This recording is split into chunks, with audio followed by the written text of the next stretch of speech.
Hey guys, I'm Trash and I'm shaking. Do you think I'm a nerd? Why? Just because I have glasses? And have spent most of my waking life on a computer? So what? Just because I have like a ton of RGB shit? It's hard not to get RGB these days. Everything's RGB. Just because you could probably physically fit me inside of a high school locker? That's no reason to deem me a nerd. I, for example, think I have social skills that are good and apt. I was gonna say inept, but that's a bad one. I can talk about the weather, I can talk about the politics, not now though, but I can't really talk about nerd culture stuff, cause Lord of the Rings, ew, gross. Too many orcs, too much walking, too many rings. One ring, far too many. Star Wars? I don't know the guy. I mean, I know everything through the fucking zeitgeist, so I'm not gonna watch that movie. Marvel movies? I mean, yeah, the first Spider-Man was pretty sick. But I was 11! I was an 11-year-old boy. I stopped watching them a few years later, because superheroes? It doesn't for a baby! Never really got into comics or mangas. The only anime I watched was Love Hina, because it was streaming on Winamp. Yeah, that program, you remember that? It really kicks the llama's ass. It had streaming capabilities back in the early 2000s. I know this because I am a nerd, apparently. Fuck my thesis. Fuck. Okay, I might be a nerd-coded human being. I'm glasses, I'm small. But I have gotten into something unequivocally nerdy over the past couple of years. Something called Dungeons and Dragons. What is Dungeons and Dragons? Well, I'm not gonna tell you because I don't want to farm your waking human life with a super long YouTube video that you will eventually regret watching. I compiled a bunch of episodes from different shows where there's D&D stuff, and I'm gonna watch it and go, actually, D&D is not like that, as someone who has played it like 3 times. Pretty brave of me to act as if I know what I'm talking about. That's a YouTuber you want to trust. Are you guys ready for this? Come on the dragon! Our whole universe is in a This show sucks, but I really like this intro song. The girls are going to Vegas, which means the boys, the nerdy gang, gets to play some D&D. Adult Sheldon isn't happy about a short nerd wanting to DM, because usually glasses nerd DMs, but he does. And he's really good at it because he does celebrity impressions. Travel with caution.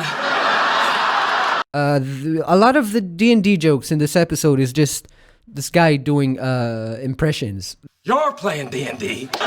The laugh track in this show is incessant. It almost sounds like white noise, like waves crashing. There's it's very like there's a rhythm to it that lulls you into a deep state of Indian nerd bails from the game because he has a date, a B-plot that we will not be revisiting. The girls are actually not going to Vegas because one of them hit a TSA worker. So they joined the D&D game to Adult Sheldon's chagrin. I mean, who wants to game with girls? D&D is a man game where you get to pretend to be girl with your friends. Which brings us to like a first trope in this thing, which is girls playing D&D. Oh, this isn't alcohol. It's a magic potion that makes me like you. I'd wear the out of that shirt. That is so funny. Penny, you're funny. I see we attacked the big one. You know what? Give me the dice. I want to roll. The dungeon master is supposed to roll. But I thought I get to roll as the player. Like if I do something, I want to roll. That's like half the fun of this game, getting to roll some dice. This really irked me. Anyway, they defeat some ogres, they are rolling dice, they are having fun. Another trope, people don't like D&D, but actually they do like D&D. And then it gets weird when the blonde babe tells Adult Sheldon and his girlfriend that they should like ERP, erotic roleplay, in front of everyone. The love spell takes effect.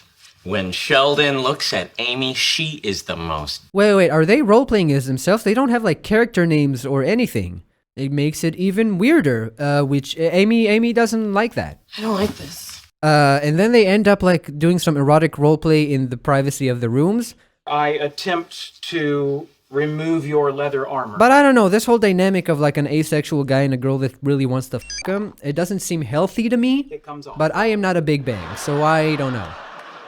Not casting any judges.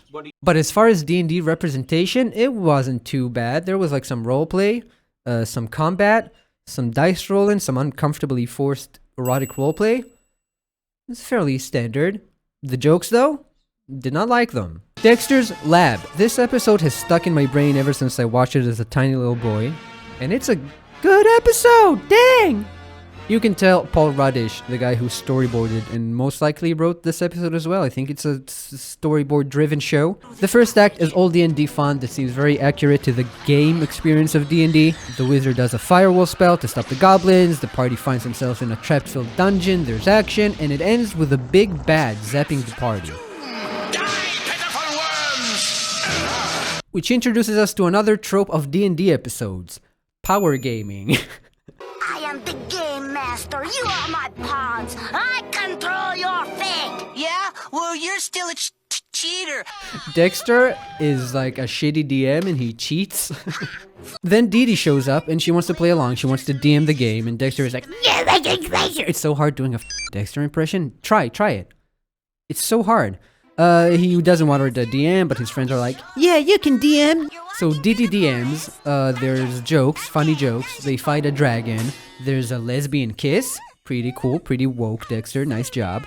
And it ends with the party finishing the quest, everyone getting what they wanted, besides Dexter, and it ends with him just like being salty and like a shithead about it, which I really like. Game?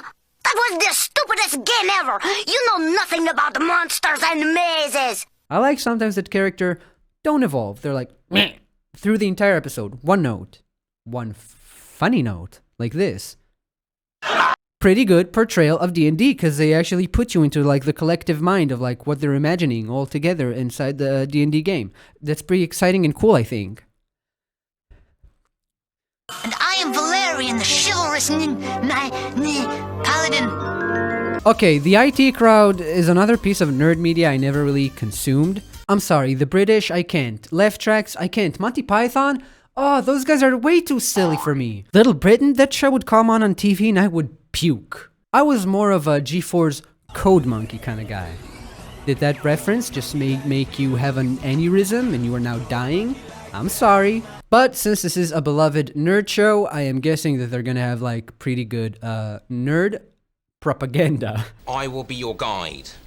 What the f? They played D&D for like 5 minutes, that sucked. The lady needs to entertain some company men, so she lets them have a D&D game with the two dweebs. The main dweeb DMs, the other dweeb is really broken up about a breakup he had, he's very sad. So we get to see another reoccurring trope of D&D episodes, which is emotional manipulation through D&D.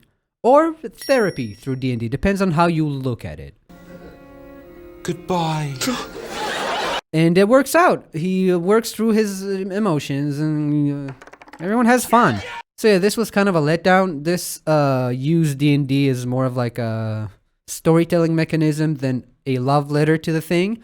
So I did not like it. Alright. The A plot of this episode is about Sarah accidentally joining an anti-abortion group. Babies should say goo, not become it. And the B plot is the D&D stuff. There's the gay couple, Steve and Brian. They have date day, but there's a mistake. He thought it was D&D day, not day day. The day. So he invites a bunch of his friends, and the other guy mad. So he interrupts them while they're playing. The DM has like a classic nerd rage freakout session. We should probably go. No! We are playing our game! Steve realizes they've been playing throughout the night, which is a good observation. It is hard to get so many people to play a D&D game, so when they does happen, the game usually drags on in dungeons. Steve yells at them, tells them they're losers, and eventually, of course, ends up joining the game. He didn't think he'll enjoy it, but he does enjoy it. And the episode ends with like the D&D group helping Sarah stop the anti-abortion group from like blowing up a clinic. So hijinks ensues. The end. They didn't get much into D&D this episode, but it was a funny episode regardless. I'll give it 5 out of 10 Justin Roilands. Dipper wants to play D&D, or as they call it, Dungeons and More Dungeons. But no one wants to play with him because it's nerd game, ew. Everyone except Ford Pines, Grunkle Sten's mysterious brother. They play a bunch, they have fun. We see a scene where Dipper gets like really obsessed about the game, which I could relate to. I haven't played much, but I have spent like 4 hours looking up spells and trying to figure out a plausible backstory for my changeling bard character. The rest of the gang wants to watch the season finale of Duck Detective, but Dipper and Ford took over the living room with their nerd shit. Stan and his brother get into a fight, tossing a bag of dice around, which, oh no, there's a magical dice in there! Oh no, the bad guys have awoken! Oh no, they've stolen the people! And now Stan and Mabel, they have to play D&D in order to save them! Which isn't really D&D. The way they chose to convey the game is very fun and very creative and very cool, but it's just not how D&D works. They kind of just make up things and like, you do this, you got this sword now, you got it doesn't really work like that. Come on guys, we both know this. But it is a funny way to do like a third act action scene. And the Centaur Tar, very funny. There's another DM power gaming scene. Hey, I thought they banned this character. Think again! I'm playing the controversial 1991-1992 edition! They end up winning the game with like a super subtle thing Stan does by like sticking a gum to a dice to make it roll a perfect 20 or whatever. And it's like, it's done very subtly. I thought that was cool. And now it's time for the Goldbergs! One moment. This fully legit website is just having a little bit of issues playing the episode. Okay, so the Goldbergs. Young Goldberg and his friends always get picked last for gym class. Makes sense because they're unathletic dweebs. But in the world of D&D, where we were champions. Dungeon. During the D&D session, Goldie cannot shake the frustration of being picked last in gym class. So he talks to the coach and convinces him to let him pick teams this time. Thinking, yeah, I'll pick my friends and they won't feel left out. It'll be nice. But instead of sticking by his friends, he chooses the socially climby route of picking the strong people. And so, they defeat the other team, and the gym coach is like, what the that wasn't fair. He admonishes them. Admonishes? Ooh, I really am a video essay guy. The word admonished? So he decides that the next lesson, the dweeb team gets to choose what they're going to play, and it's going to be the same teams, and they choose... Dungeons and Dragons. Goldie tries to teach the jocks how to play D&D. It's a fairly funny scene. My move is, I change my name to Dick Biggins. It's not really working out though, until his brother joins. If this crazy jack can learn how to God, play it's so D&D, bright! Super Shredder Bros Turn can that too. off! And so the big D&D showdown is a montage, which I was not happy about, but they didn't have much time to do like an actual D&D scene, and so it ends with two men standing, Goldie and his friend. One move where Goldie can defeat him, but he decides to do the chivalry and sacrifice himself so his friends win and everyone's happy. I'll give this episode 5 out of 10 menorahs. Community, the forbidden episode. It starts by setting up the entire premise of the episode. Yeah, that's how f***ing episodes go. That's how shows go. Stupid line. The gang wants to help some kid who's being called Fat Neil because they think he's gonna like kill himself or something, and they know he's like a big D&D guy. So they invite him to play a D&D game. A trope of emotional manipulation / therapy through the exercise of D&D. Pierce, the old mean one, is very upset at not being invited. This episode was removed from streaming platforms because of this joke at the beginning where Mr. Chang is in a dark elf face. I think it's a funny joke about an edgy topic. Everyone gets a character sheet and they roleplay and they do combat. And then Pierce shows up and he's like, why didn't you invite me? He insists on playing the game. Fat Neil makes a nice gesture and helps Pierce's character in-game, helping him out. And Pierce uses that to steal his sword and run away. You've got a sword. Pierce, knock it off. You're playing the game wrong. Now, this is a thing that sometimes happens in D&D groups, I guess. If they don't like get along, there's like inner struggles. I've had to like break apart fights in character within my D&D group. And that's not the character I play. I'm just too much of a mediator within my soul. It's terrible. It sucks. Jeff tries to convince Pierce to give him the sword back, but Pierce refuses. And so the party splits up. Call me when you're ready for my next move. Now the main goal is to find Pierce and kill him. For that, they gotta find a way to get places fast. Abed, can we get a Pegasus? I can't give you information like that. Well, there's got to be a town nearby. We will go to that town and ask around. Now that is some D&D action. You want to figure shit out, you gotta do it inside the game with roleplay. Isn't that exciting? Don't you like that? Meanwhile, Pierce gets a hold of the D&D guidebook Abed is using so he can power game and win. And so the party get their flock of Pegasi, and Abed goes to check on Pierce, who has hatched a plan.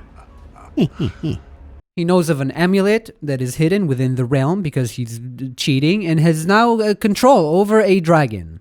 Time stop! Time stop? Draconis has tons of spells. He power games the party and casts shape change on Fat Neil. How much? Make him as fat as Fat Neil. Which is a great plot point. I don't know, I feel like I could do a tangent of like how artists draw themselves compared as how they actually look like. I feel like there's something there. Neil decides to spend his turn feeling bad for Pierce, and so does everyone else, until he eventually unstops time in order to finish the job. I breathe so much fire on Hold it. You just used your move on freezing time. Neil. Neil's character takes his sword, smashes the amulet, and they killed Pierce, and they have won the game. I think the portrayal was as entertaining and accurate as it could have been for a 20-minute episode. It had power gaming. It had emotional manipulation via D&D. It had ERP. It even had like people not liking it and then enjoying it by the end. It was good. 10 out of 10. No, I'm a nerd. I like watching esports and speedruns, and I did say GG to my ex-girlfriend after like one of those 6-hour long breakup conversations. But I might be mad that I don't have certain nerd traits that I wish I had. Like the ability to like delve super deep into certain subjects. I don't have that. I didn't go to art school because I didn't want to hate making stuff. And how I hate making stuff and I gotta draw Loomis heads and figure drawings? Ugh! Okay, I don't hate making stuff. That's a bit extreme. I just miss it being easier than it currently is for me. You've seen all of these YouTubers turning 30 and being like, okay, I made enough money, I can stop doing this for a while. I understand them. I unfortunately haven't made enough money yet. So all I can do is keep trying to do this? To what end? My creative instincts have been dulled by doubt and algorithms that just are begging for me to change. And I'm still unsure of what I would like to concentrate on making, which sucks. Maybe something bigger, maybe a short film. But hey, at least I made this video, which is an idea I've had in my brain for a while. Do I hope you like it? Yeah. Should I care if you like it? Probably not. That's probably a healthier way to make things. Fireball, D&D. This is a D&D video. Thanks for watching. I have been posting comics on Instagram. I got some art for sale and some merch. And if you want to know my thoughts about the Israel-Palestine conflict and whether or not I'm a filthy Zionist, feel free to support my Patreon to get more access to my actual human thoughts. Pretty Jewish move, I'd say, huh? Bye-bye. Take care.